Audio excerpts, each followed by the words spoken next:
Hello, Frugal Force. Once again, this is Captain Frugal, and I am once again still away out of the office. I'm probably going to be doing a lot of these videos out of the office, so hopefully I'll get a better, cheap, good, more portable mic than what I'm using. I have an idea that something I might be able to bring from my studio. Now, what I want to talk about is an article I found from Bleeding Cool. Uh, but the reason is this is something I actually talked about just a little bit recently and I believe it was a podcast. And this is something that Marvel's actually doing right. After all these wrong turns they've been doing recently, this is a really good move. Now, it's not the Spider-Man cartoon. The new Spider-Man cartoon, it looks terrible. But that's for another day. And here it is. It says this 6.99 Avengers Digest could be the most legacy Marvel comic released in August. And that's just the thing. I'm talking about the 6.99 Marvel Digests.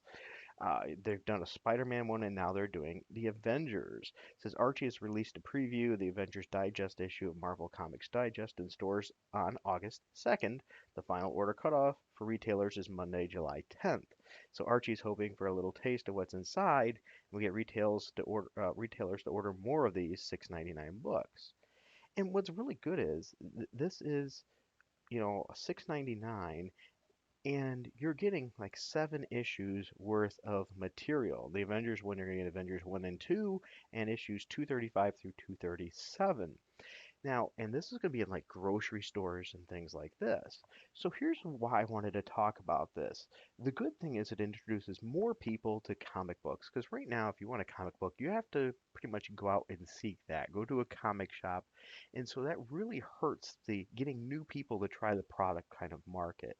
So this is going to really make it an easy purchase for people to get involved in reading comic books. So this could expand the market. Great move.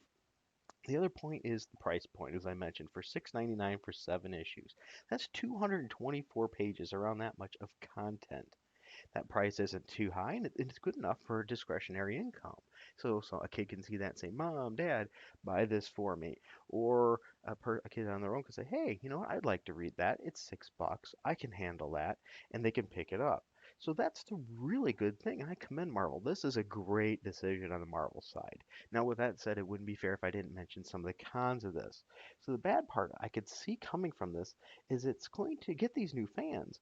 But will these new fans be happy if they buy this digest and decide, hey, I want to read about these characters, and they go to their comic shop to find out a regular issue costs like $3.99 an issue?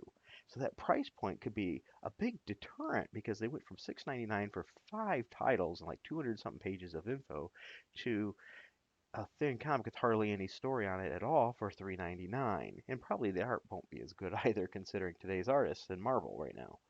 So that's an issue I could see being a problem. The other one now is, are they going to be happy too, and besides that value, when they go to pick up the comic from the comic store and they find out the character's nothing like the character they've read because they've swapped the character out, they've did a demoralization of the character, turned the character evil, the moral relativism completely makes the character different than what they used to be in that story that they read in that digest and loved because these characters in Marvel right now are nothing like the heroic selves that they were before. They're nothing like that at all. They're now incredibly moral relativists, different twists. It's hard to even sometimes read them and say, are they the good guy or the bad guy at this point? And they don't even know. So they cause an issue there too, just like the movies. When somebody goes and watches the movie, they go out to buy the comic book and it's nothing like that, and they wonder why it doesn't uptick the sales, which it should be boosting the comic sales greatly. It does nothing for it. So overall, though, I think this is a great move. It's a great introduction to more people in the comic books to get them in the hands of more people and broaden the market, especially when a dangerous shrinking market for these are out there today.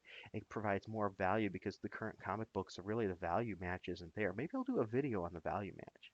So with that said, what do you guys think about these digests? As a matter of fact, would you like me to do a discussion on the value match of comic books, but based on discretionary income and how much they cost? I've actually done a lot of research on that, so I could provide a video and showing you the cost differential over the years and how much harder it is to get a comic and why those might have an impact on sales. Let me know in the comments section if you don't mind what your thoughts are and if there's anything else you'd like to see from me. So until next time, keep it frugal.